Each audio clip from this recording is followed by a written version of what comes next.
menjadi isu sekarang ialah tentang revocation. Perkara 1503 Perlembagaan Persekutuan, dia sebut dengan jelas bahawa instrumen proklamasi darurat ni hendaklah ayat dia apa-apa proklamasi darurat hendaklah dibentangkan di hadapan kedua-dua majlis parlimen jika tidak terlebih dahulu dibatalkan.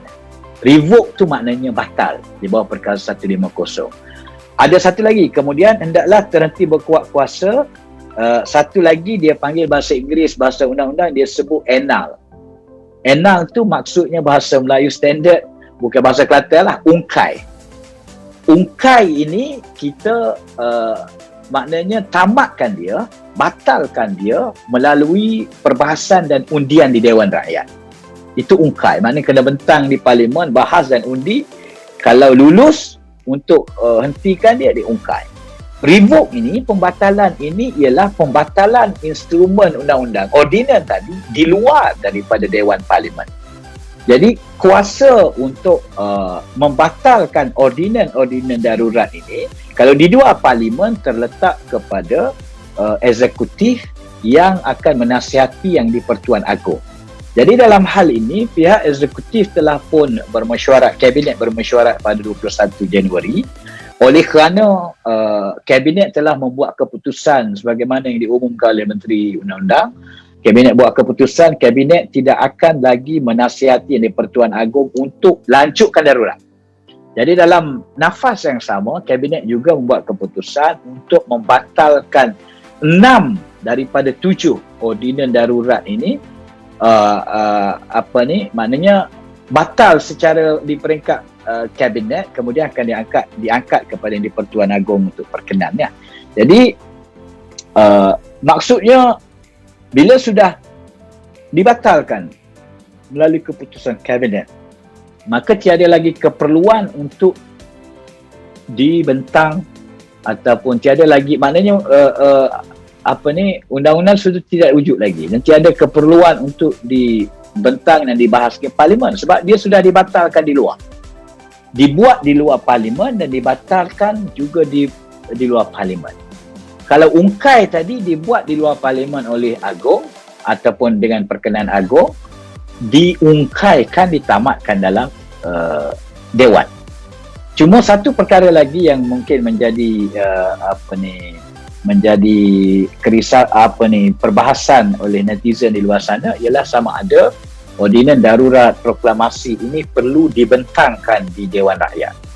Dalam bahasa undang-undang di bawah perkara 1503 tu dia sebut semua instrumen undang-undang ini shall be shall be laid down. Laid tu maksudnya dalam bahasa Melayunya bentang, tapi dalam bahasa undang-undang, bahasa Inggerisnya bentang tanpa bahas. Maksudnya letak saja atas meja MP. Ataupun bahasa lebih mudah mungkin kita kata statusnya ialah letak atas meja. So bila kita letak atas meja tu sudah memadai.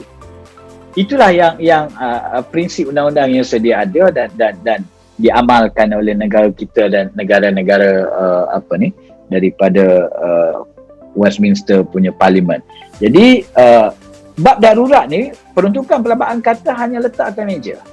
Bila dah selesai tak atas meja, tidak perlu dibahas.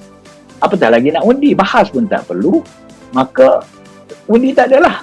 Jadi pembangkang ini yang dia duduk sibuk, duduk kecoh tadi ialah dia nak bahas. Dia duduk tuduh kerajaan bercanggah dengan perlembagaan padahal dia sendiri yang jahil tentang perlembagaan. 150 kata shall be laid down, diletak atas meja, dibentang tanpa bahas. Tapi dia duduk sibuk nak kerajaan bahas benda yang tidak ada keperluan bahas. Jadi sebenarnya dia nak fokus pada COVID ke dia nak fokus pada agenda politik atau sarkas-sarkas murahan yang cuba dipertontonkan sepanjang masa. Jadi saya rasa kalau nak faham isu revocation tu maknanya pembatalan oleh eksekutif. Dengan kata lain, eksekutif yang decide nak revoke, nak batal, eksekutif Perdana Menteri akan nasihat dia Pertuan Agong. Itu saja. Dan perkenan tu dalam konteks Raja Perlembagaan dalam negara kita, Agong must act on the advice ataupun mesti bertindak mengikut nasihat kerajaan.